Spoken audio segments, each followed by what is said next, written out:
Grace, my man, and we're having an intimate session with a small Edo-focused group in the United Kingdom to discuss happenings in the state. We have the Senior Special Advisor on Public Relations to Governor Basaki here, Barrister Adaze.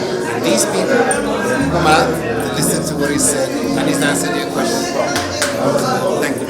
Come in, and we hope all your questions are answered on this program. Thank you.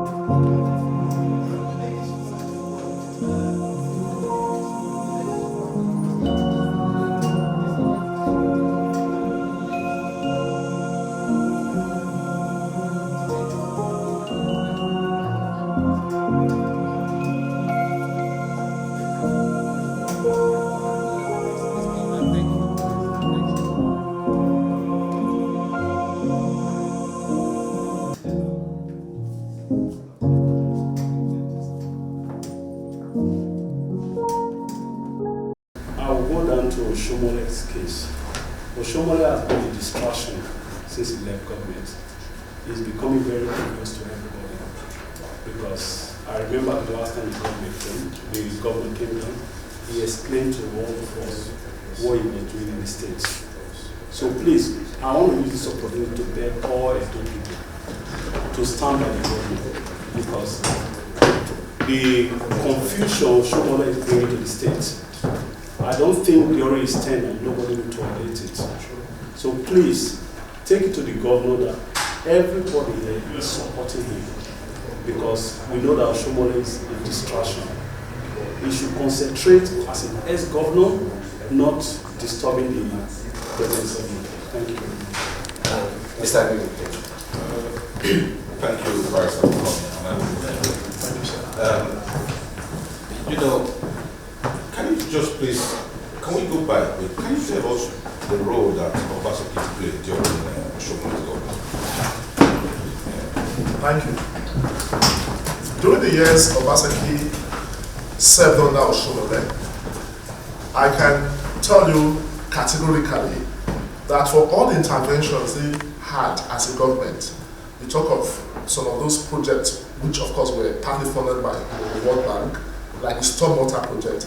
The duty of Obaseki in that government was basically to help them get whatever bank facility, either from the capital markets and what have you. And as a member of the state economic, or rather as a chairman of the state economic team, he was still doing his own private work in Lagos.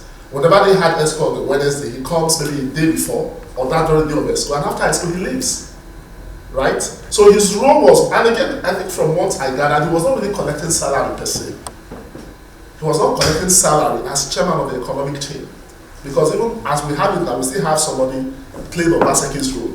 The person's role is just minimal. Just a member of ESCO. Whenever there is any technical matter that involves maybe investments, and involves maybe public infrastructure, those were the roles he played. In terms of decision making, it was just one out of maybe 20 or more. As a member of the ESCO, he did his best in that capacity, and I think that was what must have informed Oshomole's decision to support him to become governor. To make him governor. Yes. Are you satisfied? Yeah, I mean, it's good that you said this, that probably would have informed, or must have informed Oshomole to give him the support he gave to him in 2016. But, you know, the deputy then was one Odogo, if I remember. Okay, the deputy do you think then, I mean, you just said it, but is it really true that Obaseki got that ticket because of his very good work as the head of the economic committee or whatever? Do you think it was something like a vendetta against Odogu then? Because we also heard things that went on there between. Yeah, I think the reasons why Oshomole chose Obaseki instead of Odogu, of course, is not far-fetched. Namely, I have no grudge. I mean no disrespect for Odogu, but he was a member of the House of Reps for 8 years. Little was heard about him. He was deputy governor for 8 years. Little was heard about him because we've had deputy governors who played very pivotal roles, and to a very large extent, Oshomole was able to tell the difference between Odogu and Governor Obaseki. Yeah, my name is Destiny Efosa Membri. I'm taking record of Governor Obaseki's work and it's a very, very amazing job he's doing. I'm in a great support of his second term. I say he's a man of his caliber is what will be required to be as a governor of Edo State. I've been giving consideration of his performances. I have a great concern. Look at all that he has done for a short period of time. Okay? Now, let's assume he's not going to get a second time. So if he doesn't get a second term, then what then happened to all of his investment? Because when you look at Shomole's investment, what he said he was doing in Edo State, lots of them was abandoned. It was not carried from there. Some of them was just demolished and replaced again. Then what then happened to Obasanjo? Because we're going to certainly have someone else. Let's assume, as I said, second term you will winning, okay? Then the third term, who will maintain that? Would we have someone that is in such position to deliver his job? Can I open up that question some more? People have said Obaseki is going to create the same godfatherism that Oshomole fought because he wants to protect the work he's doing in Edo State. We can see the density with which he's fighting. You could clarify if we're wrong. Is he going to just leave it? Yeah, I think his own question was clear, but your clarification has made it wider. Right. But I think I'll try to handle his own. Then the new dimension you got that is tilted towards godfatherism, I will also address it. So just to quickly say that the governor as an individual, I had the opportunity of sitting with him in his lodge in Abuja, and we had this heart-to-heart, and he said he's not desperate to be governor. He had something he was doing, he was an investment banker, right? He had a whole lot of things that he has done for the last 30 years. You know, his duty is you tell him your idea, he helps you get the funds, he establishes the business, and that is it. And if you have done that for a very long time, you will not be desperate for public office. That if you are not elected, oh, that's the end of the world. But because he needs to complete the social contract, and people didn't vote him to abandon projects he has started, and nobody has given him money to develop the state. And if you ask the average man on the street, they want Obaseki back. It is the minority who think they control the power of politics that feel he should not come back. That is why when we had elections in Nigeria, the president lost Edo State, but when it now came to the state assembly elections, for the first time for a very long time, the governor ensured that the party won 24/24, which some persons did not just like, and that was what led to that crisis that made about 8 persons, or rather about 14 persons, to stay in Abuja. So if, going by what he has inquired, the governor does not get, and I don't think the governor will not, because his own sentiment is that the governor will get his second term, and assuming his second term, no, I mean, he does his first and is into his second term. Assuming he cannot, because that's what your own question comes in, he does not bring in a successor that continues with this project. But the important thing is we would have taken Edo politics to a high level. That's where I thought you were going. Sorry, this. We here in Diaspora, we hear a lot of rumors, not all that are correct. So it's nice hearing from the horse's mouth. I must say you're a horse. I understand. We had that Obaseki brought a lot of people from other states to work with him instead of the indigenous of Edo State.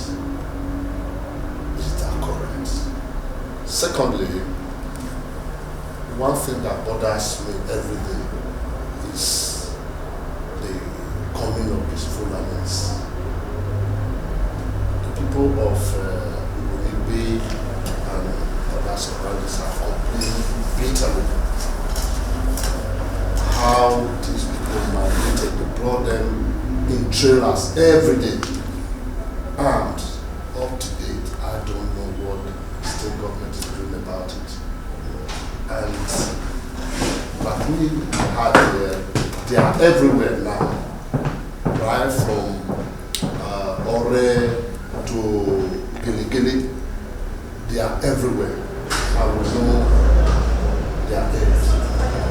What is the government doing about this? Thank you so much. I think I will take your questions in the order you have asked them. The first has to do with the feeling in some quarters that the governor prefers to work with people from outside than Edo people, and I don't think it's true. I say this because initially when I started speaking for the governor on several platforms, because the interviewers will mention my name as Adaze and will not pronounce my surname well, a whole lot of persons thought I was not believed. I know nothing can be more painful than that.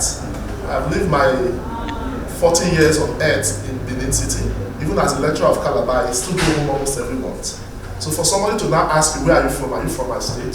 Somebody from my own local government, when my father was the first chairman, was trying to question. And you know the painful part, I was also in politics. The fact that you don't know somebody does not mean you will not classify the person. There are many other names I will mention because they have lived all their lives in Lagos. So don't they have a right? It's just like you. Somebody in your neighborhood feels you are a foreigner and now questions your landlord, why would you allow this foreigner? The fact that you came from the UK does not mean that you are not an Edo person. Let me help, because he said something. And I'll come to the second question. I just answered one there. I don't want us to move, but we're still there. Are you saying categorically that it's a name, mispronunciation of the name, or as you said, bringing people, Edo people that lived in Lagos? Wouldn't it be fair to say, because I was waiting for you to land, even in this country, there has to be a balance. It is not possible for you to answer all these questions in the favor of the incumbent government. There are concerns in the public because we can see both sides. I know Oshomole is not the nicest man, but we are all aware that Oshomole brought the basket to power. Are you aware when people say the governor is arrogant, the governor is ungrateful? I am the media, so I listen to a lot of things. It's good for you to be able to separate it, to say, maybe he's grateful, but this is the break point. And because I want to ask you now, what role do you want Edo people to play in this? Just follow Obaseki?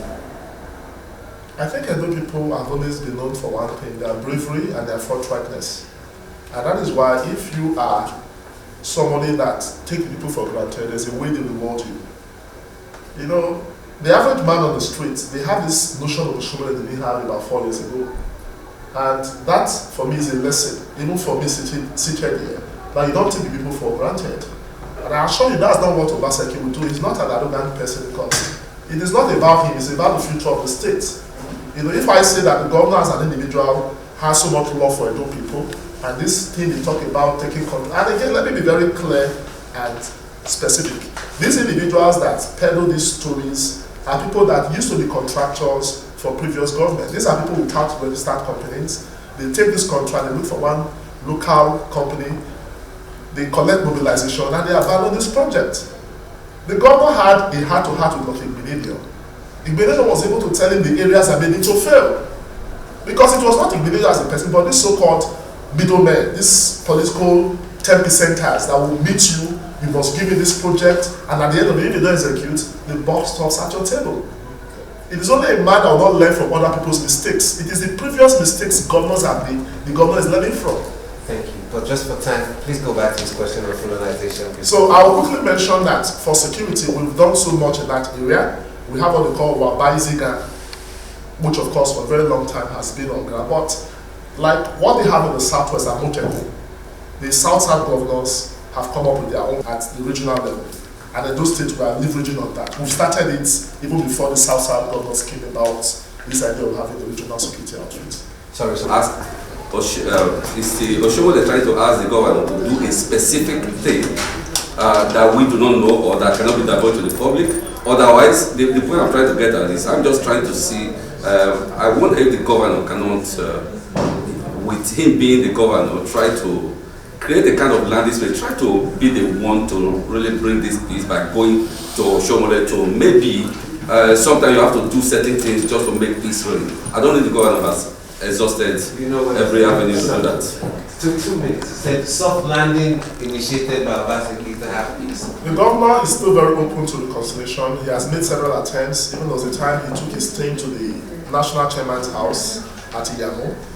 He even assured the public, but even the moment he does that, the members of APM are not happy, and you now have a new circle of crisis. Because when you create problems from Abuja, it's difficult to handle a problem from Abuja. But when you come home, we can now have the proper round table. Because I don't think they are friends. I don't know one thing about politics, no permanent friend, no permanent enemy. Thank you very much, Barrister. Thank you, everybody. Lagos is a destination of buying to Benin, right from, for a very long time. And I discovered the prices of commodities in Benin is higher than that of Lagos, but it has never been like that before. But recently, for the past 2 years, the rate at which that the government or whoever deployed customs to that route is just alarming. So it now makes commodity prices higher than that of Lagos. I think our people are suffering this. Is there any way government can dabble into this and reduce the numbers of custom checkpoints? You want to take this question away? I think it's one thing that, yes, you just mentioned that, but again, I think the problem of smuggling has always been with us, right? And again, I don't think that is what is really responsible. I will tell you why I think it is not what is responsible for pricing. If you create, like in Lagos now, you have a whole lot of businesses, right? A whole lot of people take their wares from different parts of Nigeria, they take it to Lagos. So if you have a whole lot of products there, there's a way it brings down the price, right? It is where there's scarcity, price, of course, naturally will go up. And what is the government trying to do? For too long a time, all the goods that come into Nigeria end in Lagos. That's why we have the Benin River Port, right?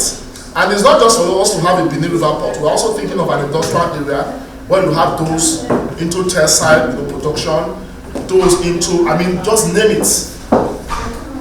A picture of what would be at the industrial park is already there at the enterprise, it's already there at the production center. Do you know that the things they produce at the production center will blow your mind? Talk of iron products. Just name it. So if you have all these clusters of industries, it's a way to help shop the economic potentials of the state. So that the things you used to buy in Lagos, you have them in Benin. I think you're saying the truth, but I want to give members of the audience room. Please, Barrister, as I said, he will take any question. You don't have to refine it. Anybody, any question, please, before we carry on. Thank you. Well, I think it's a big opportunity for me to sit with Barrister Emwanta. I have been following you religiously in Chinese television and the way you've been attacking Samson Osagie and co, the EPN people. I think mine is not going to be a question, but mine is going to be kind of giving you people more motivation to continue on the course you guys are on. Because you've just taken us through what led to all this. And then we found out that in management, when you want to implement change, there's always a kind of a resistance. And the resistance is what we are all facing now. And I want to commend your government and you as a person here to convey this message back home that the strength and the momentum that you guys are on is paving way and is changing the political terrain of Edo State for good. I think I will leave it there. Thank you so much. I'm Okeyaine, one of the sons of Okeyaine. Please speak up so we can hear you. I'm one of the Okeyaines, please. I want to thank you for coming and welcome you to London. Yeah, what was really our monarch part, the party has played in this conflict? Because I know it took him even to the presidency when he couldn't, things that were impossible for our king. I don't know if you can brief us just what was for a disobedient to either Oshomole or our governor. Who was then when the Oba couldn't? As a father, that's our father, after God. And so, what was there any part played by the tradition in this conflict? Yeah, thank you so much, sir. I want to say that the governor, as a per se, has so much respect for the Oba of Benin. And if you look at some of the pictorials that we have in social media, whenever he goes to the palace, he kneels down to greet the Oba. He does that continuously. I don't know former governors that did that.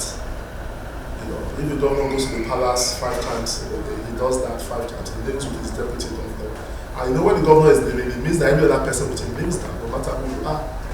And I think that is a sign of respect. So if he does that, it shows that he has so much respect for the Oba. But a crisis like this that has attained a national dimension, the Oba of Benin cannot settle that matter in a way that you can just get instant results. Yes, the governor, there were times the Oba invited the governor. There was no time the governor was invited by the Oba that he did not go. But unfortunately, the EPM is a group of people that cut across.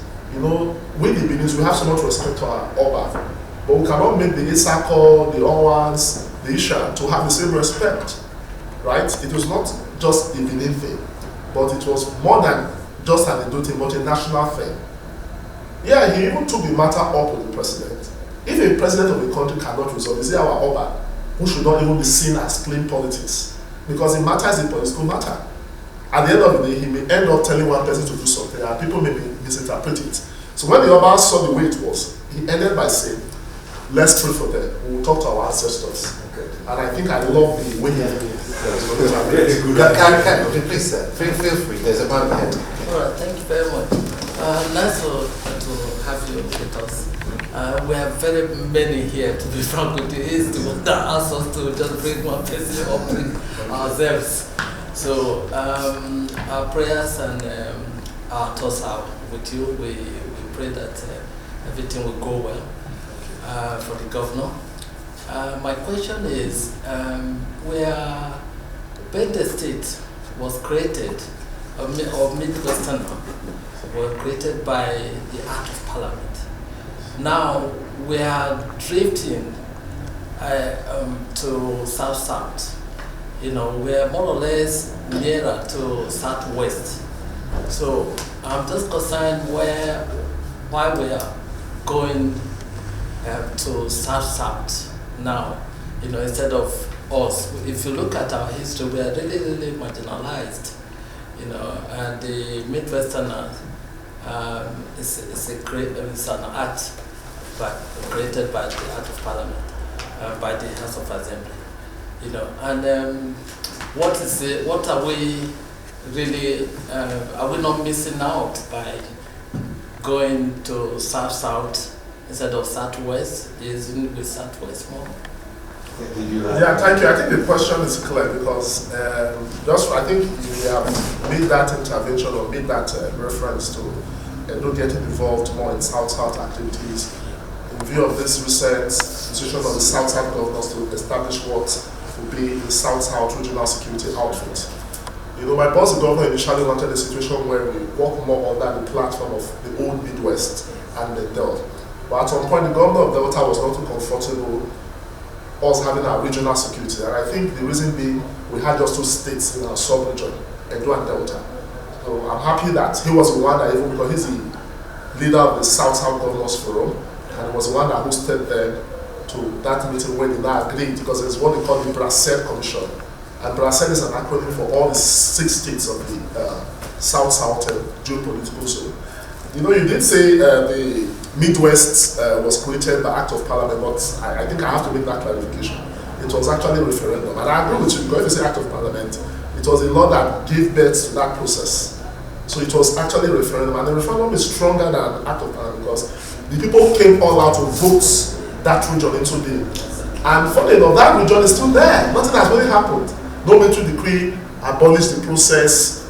And when you create a state like that, because I teach constitutional law and I know international law, that body is still there. The Midwest is still there. So the governor is working closely with the governor of Delta, but that South-South thing is still an arrangement that the Constitution has not made provisions for.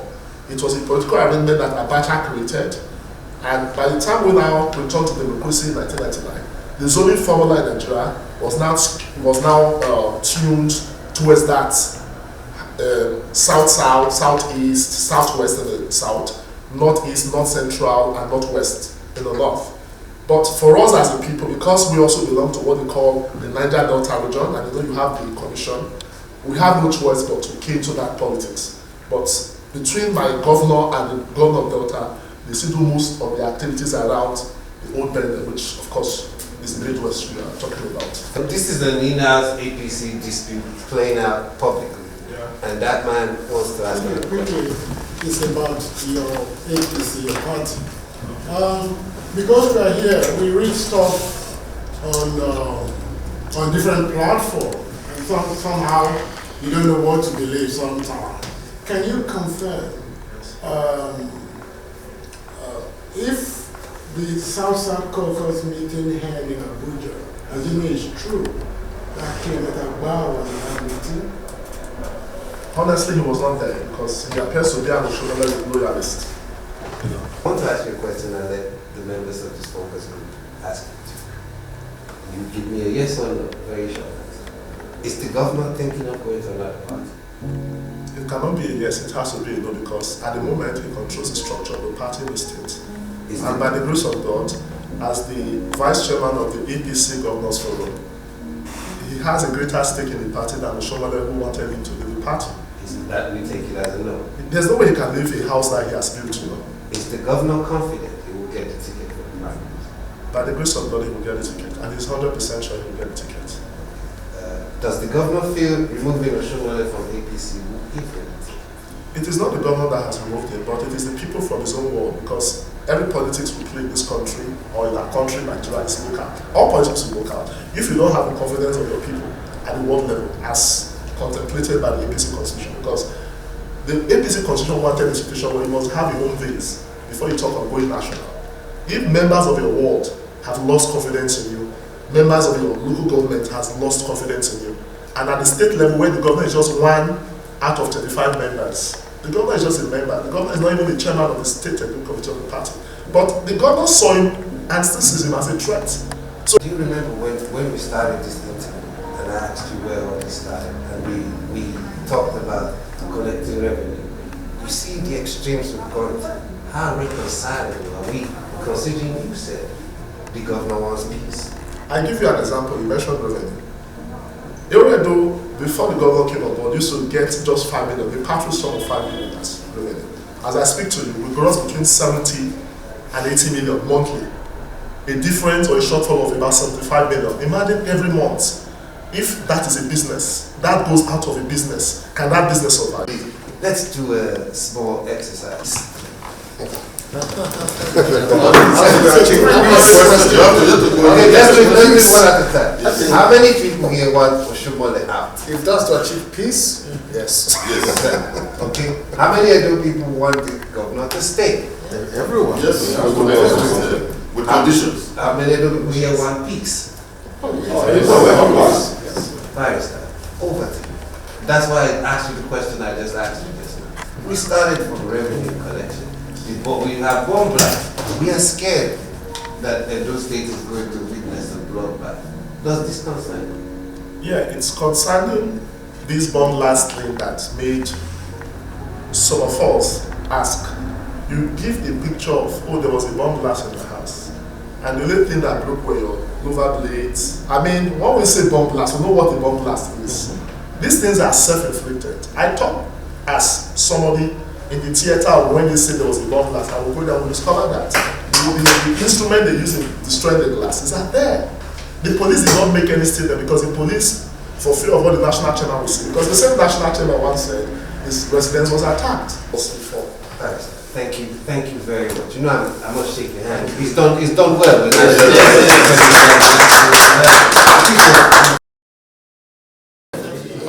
I've just returned from Benin, and I must say that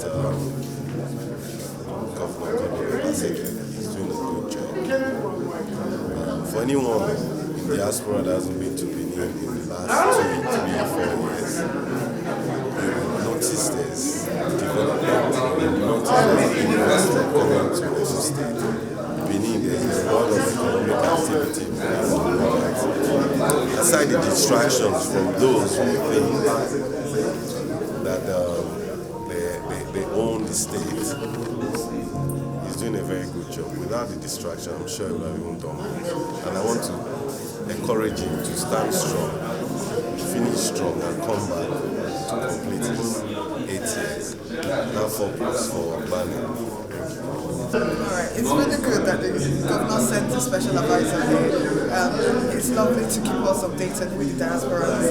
We want to know what's happening with our states, and so it's been fantastic today to hear what you explained. So we appreciate that, to see them keep coming and keeping us updated.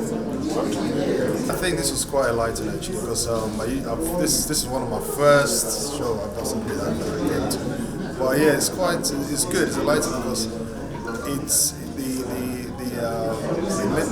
the special advisor was quite informative and something that I wouldn't know usually, and it's something, by him coming here, I've kind of understood the whole drama that's happening in Nigeria and in the States, and it was quite good, and hopefully there'll be more people coming to talk and the folks here in the UK, and hopefully we'll be able to make the decision whether we'll go home and go from there. It's quite good. This has been a very wonderful gathering, and I want to commend your efforts of bringing us in here. The barrister having him here to tell us what is happening right there in Benin, and we have equally passed the message through him to the state government that we are solidly behind him, that he should have the continuity, and all that he has on ground, we are solidly, strongly in his support. Thank you very much. Very productive, and he really did his best. He answered so much questions that every one of us put to him. I really actually wanted to congratulate him, the governor, for the work that he's doing and in the way they have reformed the Yahoo boys, as they call them, turning it into a productive. Thank you, Ben. Oh yes, I'm very pleased to have had him here.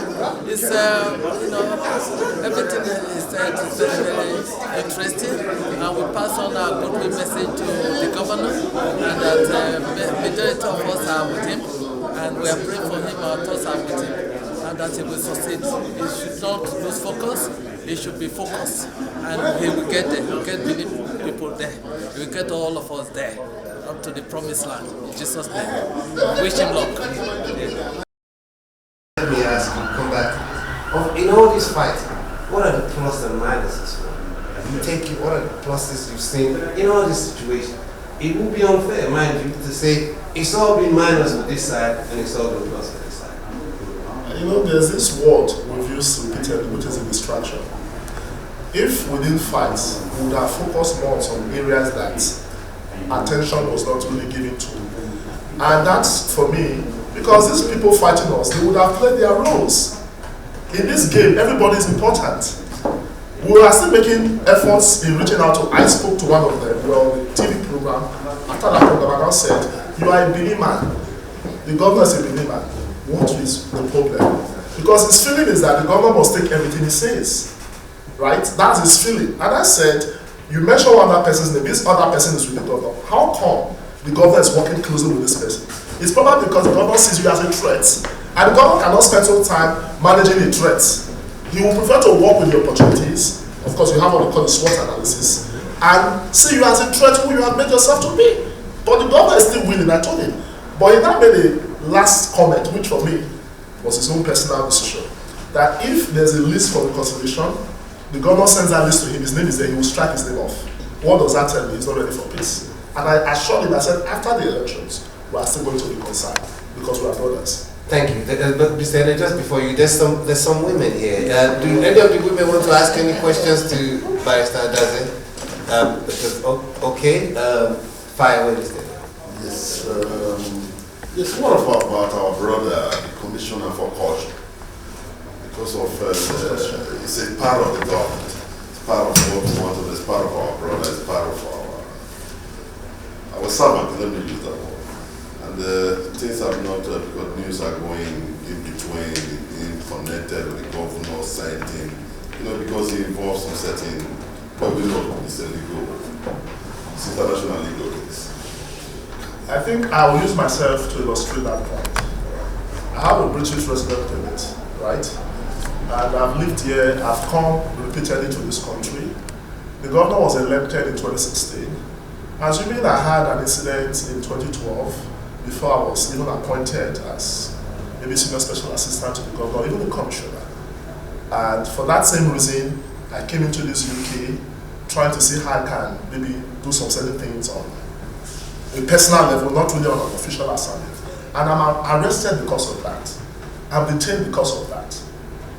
And even before the governor got to know what had transpired, people on the other side had gone to town that I came with $2 million on behalf of the governor. And you find that real media even took that story without any form of clarification. They even brought the Interpol into it. And what defense can you think the governor can put to that kind of story? The governor first cannot influence the process in Europe. It's not like in Nigeria. That's one. Two, you cannot start defending a lie. So what defense can you put to a lie? Because in the process of trying to defend, you end up accepting that there's an element of truth in it.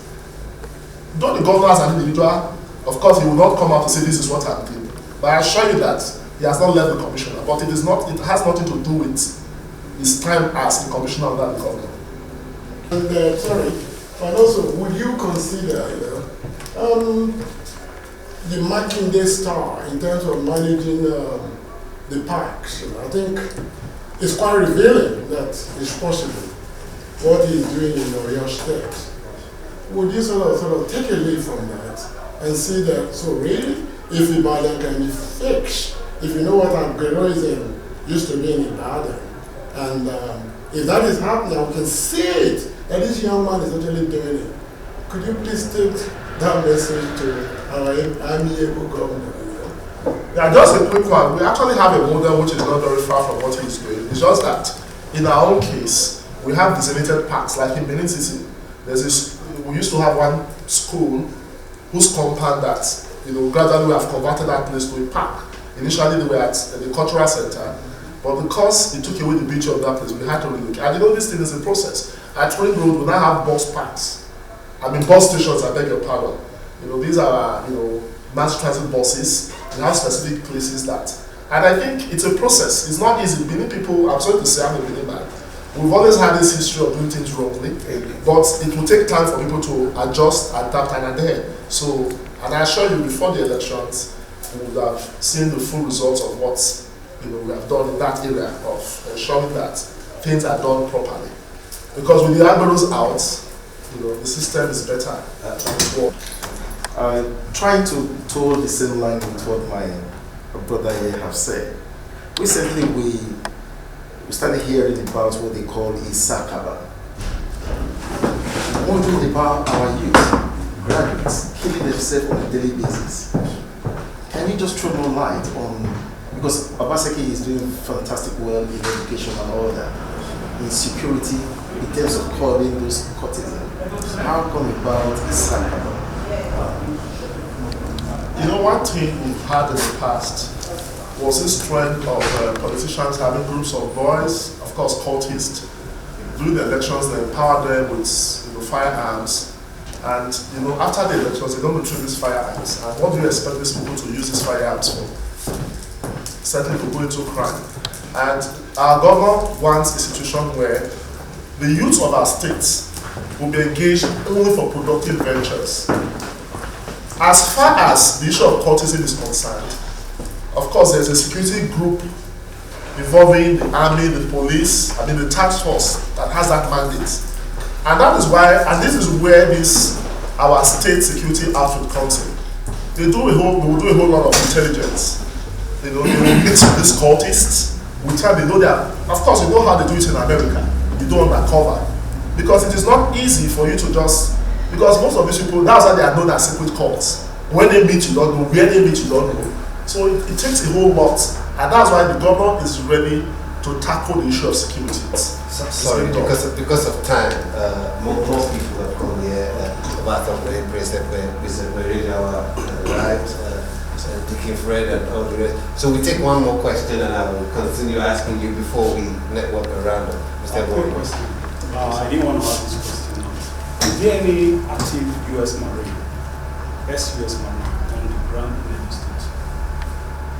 I'm not aware, but I know the former GG, that's like the General of the Nigerian Intelligence Agency, Ambassador Emmanuel Demoye used to be the Nigerian ambassador to the US in Pidimand. Has been working very closely with us, and there's this body we call the Public Private Property Protection Committee, which used to be headed by former Inspector General of Police Adaze. That body plays an adjudicatory, a quasi-adjudicatory role for some of the CDA matter. So you find that there's a whole lot of persons on that, but for the former US Marine, I'm not aware. Okay. And we don't mind working with such persons if we have them around. Okay, let's come back to it. I want to ask you because we're running out of time. Achievements and time frames. In the last, this is 4 years of Governor Barr. We promised 200,000 jobs. We promised a lot of things. And I hear you tonight still saying we will be in the finalization process of the security outfit and other things in the next 4 years. Do you think it's feasible for what the governor is trying to do and the time frames available? As we can see, in this tenure, you spent half of it fighting. You have not been able to give account for the shortfalls. How are you going to migrate from this to the next tenure and say, you will complete all this? I don't just want you to say fancy words to us and say the governor is this and the governor. Give us actual material time frames. Say we finish this, You have an explanation for why we don't have 200,000 jobs? Can I quickly correct this impression? We didn't spend that period, as you have mentioned, fighting. But people were fighting us, but we were still working. The governor is a very tactical man, and I think it's not a secret that he has two teams. There are those of us who talk to the public. There are those of us who don't talk, but they are working. If you spend all your time, you put all your men fighting, you will not achieve anything. There are some of us in the media you will not yet talk, but they are there telling the world what the governor is doing. And there's so much on ground that even me seated here, if I sit down to tell you his achievements, I don't think we'll live here till tomorrow. You have this Edo Innovation Hub. The whole lot of Edo people who used to do Yahoo, they now get legitimate platforms to make money. There was one particular fellow who did some work online, genuine work online. He got $1,000 at a go. So when you have this kind of, like this Yahoo thing, what they do is when they arrest these young people, they bring them to some of all these platforms and say, come, don't you think you can do it this way? Instead of deceiving somebody, can't you mention your name? This is me. This is what I can do for you online, right? Because it is a government platform, it is not a business center that cannot be traced. You are now giving these people reasons not to go into a crime. And you have over 1,000 Edo youths in those kind of ventures. Nobody will tell you that these people are employed. $1,000 is not, I don't know how many civil servants that will earn that in 4 months.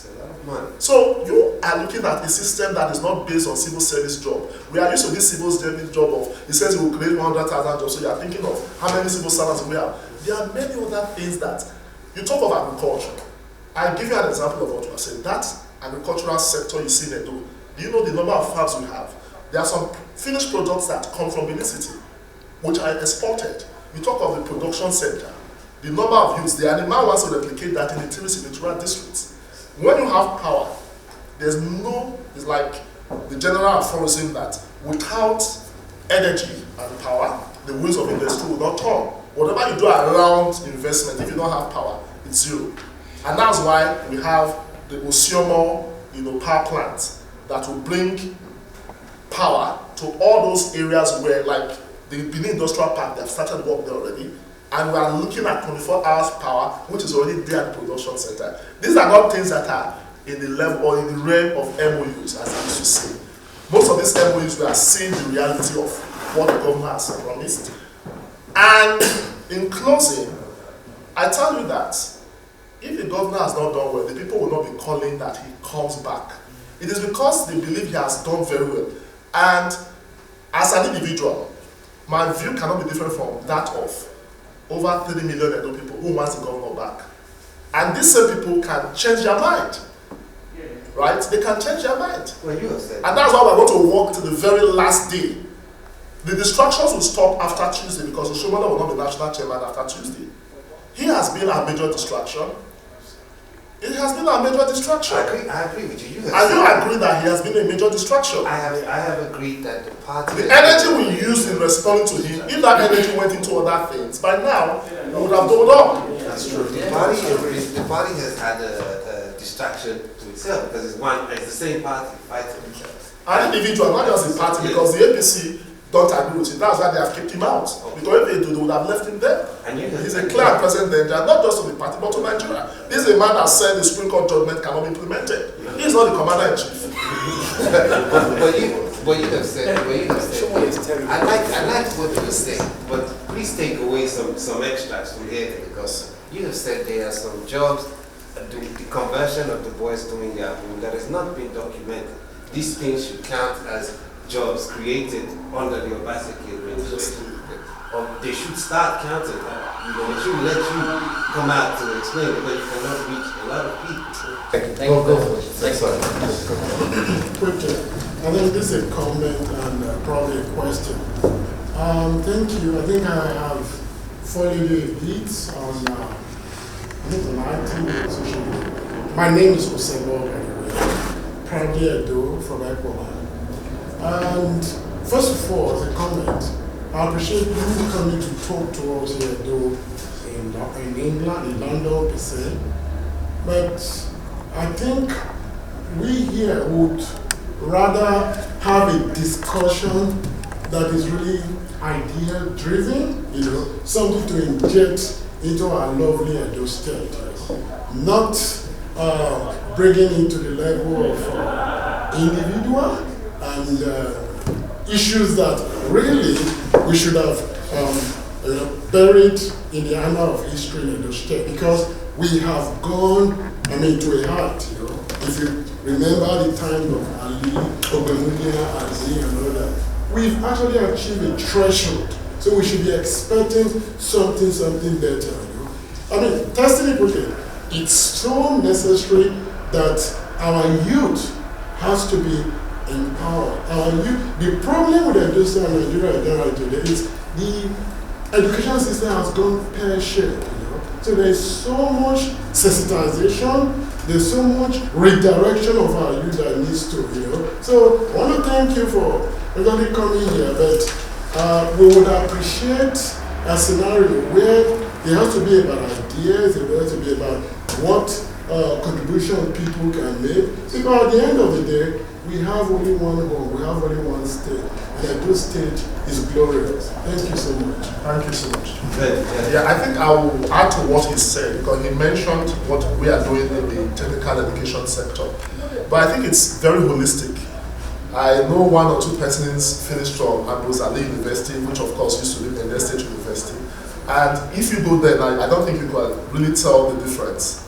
You can tell the difference between what we have done and what previous governments have done. We've had more faculties there. The governor is trying to give them 24 hours power. They already have fiber optic cables that gives free internet access. Most registrations they do there is online. They write exams online because we want to have an ICT-driven tertiary education there. It's unique when we even sit down and talk of one party, APC, the ruling party. Right? This is election year, 2020. Are you worried for the APC? This fight has been over 14 months. Are you worried that you are underprepared? You are distracted? We had one man, one vote. We had vacancy government. We can't hear anything. Are you prepared for election, or are you prepared for war? We are prepared for election because we've always had a challenge. The national chairman who played the role of a civilian dictator, and it was on the strength of his anti-party activities that he was suspended. You want to ask a question? That would be nice. But before you go and mingle, is there anything you want the Edo people in diaspora to do to facilitate this peace that we all want in Edo State? Besides giving us a clear understanding of what's going on, you're seeing us in the flesh. You talk to us. I think for the issue of having peace, and I know peace is returning, I think the starting point is to pray for the states. We are all stakeholders, right? Yeah. And we have brothers, we have sisters at home. At times, what we say for me is strong because we give them some economic support. So if we can follow up in trying to assure them that whatever they can do, even some of us know these politicians involved. We know their names, we have their phone contacts. I think that's at least my prince is here. He can make his own intervention. So in our own individual and little ways. And they even come to this country. When they look at what they did to the former deputy senate president, he was mobbed. So instead of going that way, when you interact with these persons, you know that back here, you feel the pulse of what is happening back home. Because if we don't have peace, none of you will go home. So I think you will start by praying, you continue by talking, and you continue by hoping, because things will get better. There we have. Any more last questions before everybody time for message to your governor? I'm not Edo, I'm from Delta State. I've worked with lands and we've arranged this venue. I was here when the governor came, and the message I'd like to pass through to the governor is I heard the governor spoke, and I made my due diligence, talking to lots of my Edo friends. Is this governor doing what he's been saying? And everyone actually saying that in the current political climate, he has done really well. And I'd like to pass on a message that your governor, he should keep doing what he's doing, and most people really appreciative of his work. And I'm not from Edo State, but I could see that he's doing something great. So you should keep doing what he's doing. Thank you. Define peace in APC as it stands. What would you class as peace? Just now, momentarily, you have election in 3 months' time or 4 months' time. What would you class as peace in this party leading up to this process? I think peace is when we have a party leadership at the national level that is not biased, that at the end of the day wants a situation where things will be done transparently, because under Oshomole, the party lost 8 states, and you don't expect members of the states, of the party in the states to be happy. Look at the way we lost Bayosa. That is what has created crisis, not just in it. We are just concentrating there. We have this thing in all the states where APC have members.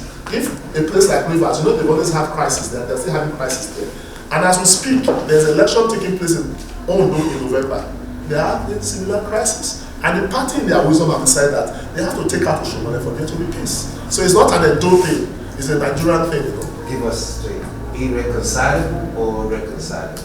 So after Tuesday, when the new acting national chairman will be announced, we will be very grateful if we can go back to the reconciliation table with Oshomole, whatever differences. But if that difference will bring back these people that collect revenue, these are gurus. My government cannot negotiate that because we've had normalcy in that area.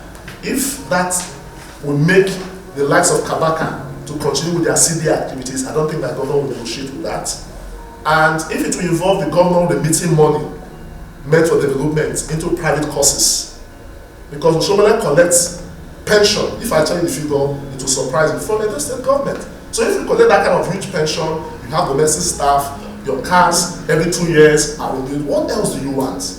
You've served as governor for 8 years. As national chairman, you made so much money, and he's approaching 70. We need a system where, because the government is trying to open up the system, that's why they're not happy with the governor. He wants more vibrant persons to be involved, young professionals. And he said that people should get back their states. Thank you very much. I must shake your hand. He's done well.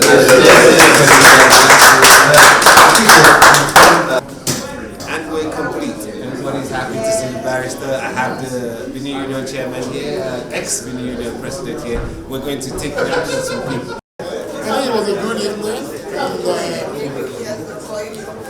good representation from the district. And we hope that at the end of the storm, there will be light at the end of the tunnel, and this thing should move forward. And the message that by the time the government and his team, it's to carry on with the work and with more emphasis on education. Thank you very much. It's been a very successful session. If you didn't make it, it was an intimate focus group that not many people were in. But we hope you watch this and you will be here for the next one. It's Lace from Edo. Have a good day.